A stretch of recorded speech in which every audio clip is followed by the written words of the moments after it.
Hello there, and welcome to my statistical take on the coronavirus. As a notice or warning, I am not a professional. I don't even have a degree yet in data science or any mathematical area. I am still a student doing a bachelor's. Please do not take any of my numbers as final. They are just a way of looking at the data and a projection. Anyway, so, what I've been doing over the last month and a bit, or I should say last few weeks and a bit, is I've been gathering a bunch of data from a university website and putting them into this CSV file here. Where I've got my data, I've got it up somewhere. I've got it from a university GitLab repository. They have data ranging from the 22nd of February all the way up to yesterday. And they update this regularly, day by day. And I just have an easy way to put it into my CSV file ready for analysis. Anyway, so back to here. What I've got currently is I've got a tool which it's just a simple finding of a area. So it's found United Kingdom. That's telling us the total cumulative sum of confirmed cases, deaths recovered, and active. Ignore this statistic. That is, it's false. It's just, we'll get into that later with Tomas Pueyo. These are more accurate, especially this one, and this is more accurate. Anyway, off the back of that, we then made it so we can look at the growth per country. We can put whatever country we want in these bars. So, for example, we've got Korea South in here. We can put in Portugal instead, and it will grab all the Portugal values. So this is Portugal at the moment. And we can just see how the reported cases are growing over time, and the reported deaths and reported recovered. However, so now on to Thomas Pueyo. This was an article I found online, and it's very good. Teaches you about the actual true reality of the coronavirus right now and why we should have a little bit more worry about what's going on.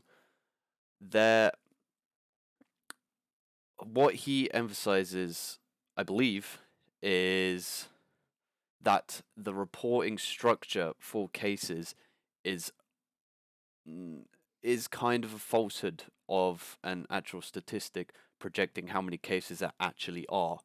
What I'm trying to get at is when you're reporting confirmed cases, it takes a while for those reports to come in. Many people won't even get tested or get reported, and many people won't even show much symptoms, especially if they're healthy or young. They will just pass it off as it's not that difficult. They'll just take a day off or something. So the confirmed report cases are just they aren't that accurate. However, when you turn to reported deaths, it's much more statistically grounding in a sense. So if someone dies, you will most likely report that. You normally don't not report someone's death, and you will know if it's down to the coronavirus because of the recent events coming up to it. Because obviously, if someone's dying, they're going to be going to hospital, blah blah blah. Doctors will be there; they'll be able to test right on site, and the deaths are much more accurate.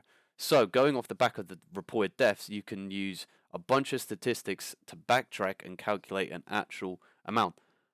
I've had a go at trying to do this in Java. My numbers aren't that accurate.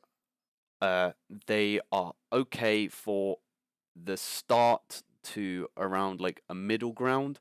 When it starts to get to larger values, it shoots off. That's because I don't have the statistical knowledge as of yet to factor in all the precautions that countries are taking, which are slowing down the exponential growth and actually trying to turn it into a bell-shaped curve.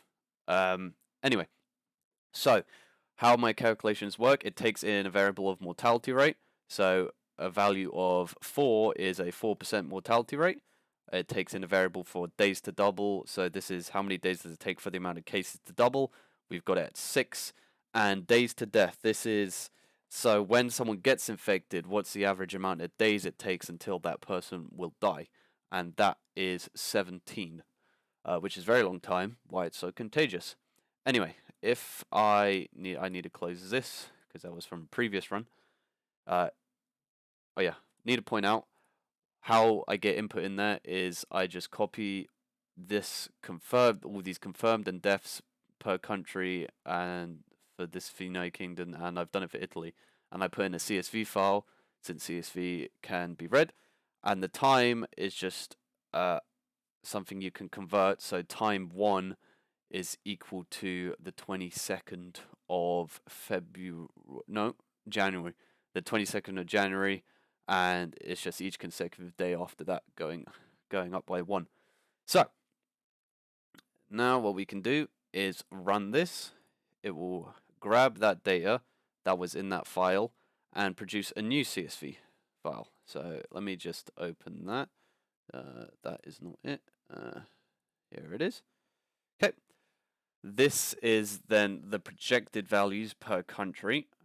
And as you can see, pay attention to the time here because it's not the exact same time as this.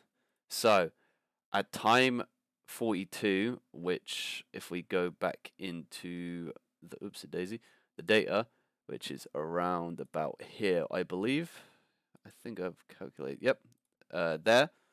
So 42, and that was when there was actually 85 reported cases. There's a projection of 5,875 cases, which is quite a lot, and can show that we have already begin an exponential growth. If we look at Italy around that same time, we're already seeing the growth that they're seeing now in terms of reported cases, and it's only going to get bigger. So what these numbers show is there's actually a lot more virus going around as we think. And if you have a little look around, this is my own personal case, I don't know if it's the same with whoever's watching, you'll hear about people that you know being infected. If you then think, okay, how come I'm hearing at least one person being infected? However, there's only 3,983 confirmed cases. That is minuscule compared to the population of UK. How come I'm hearing so many cases already being reported, or I know someone who's got coronavirus and blah blah blah? And that is because the projected values are the true values, and those confirmed ones aren't actually telling us the truth. Yeah, again, I want to point out this 5,879 is not on this date. That is all the way back here when we had 85 cases. If we follow exponential growth, we could be on that number by now. We could be getting much bigger right now. So this is why I wanted to make this video, just to try and spread a little bit of awareness, even though I don't have much of a platform. Just wanted to get my voice out on what I've been doing and what I've just been doing in my spare time as a student.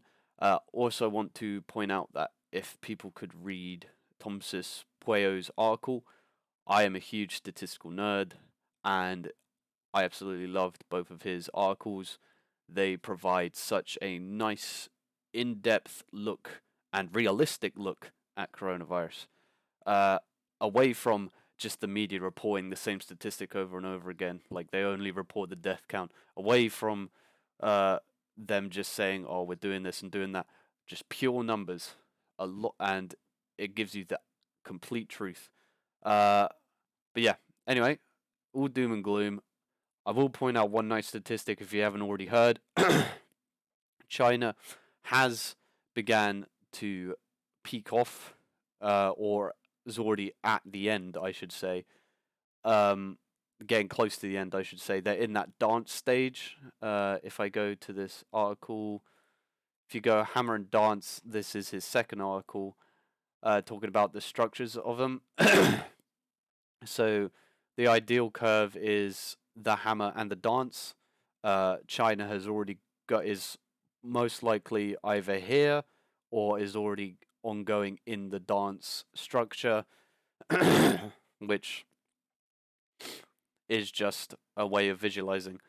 Also, just want to point out, yeah, if you read his article, you can see those other two lines doing nothing in mitigation. If you don't take these big precautions that China did at this stage in the game, we're going to be seeing a lot worse. So, this is why I'm trying to get at least some sort of message out. Anyway, oh yeah, and also, I said I was to end on a high note. Still want to point this out. This was the date that Hubei, China, or Hubei, sorry about pronunciation, went into lockdown. This was at confirmed cases 444. This was when Italy went into lockdown at confirmed cases 10,149. And we have yet to go into lockdown, and we have gone past China's confirmed cases. However, we're still ahead of Italy. So I think the sooner the better for a British lockdown would be best. As of right now, Italy isn't showing signs of slowing down. It's still going. However, it's still in the same stages that China was doing in growth. So hopefully it will turn around in Italy. But the projections, the statistics, and all this aren't looking too good.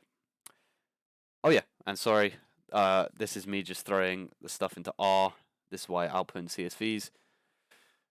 This graph here that we've got here, the blue line is the reported confirmed cases of UK. So that is reported cases in UK, and this is my projected values of UK. Looks scary, but it is scary because those models could hold up if nothing is done. But in reality, these curves are probably a little bit too extreme. Anyway, I've been Pikachu, and thanks for watching.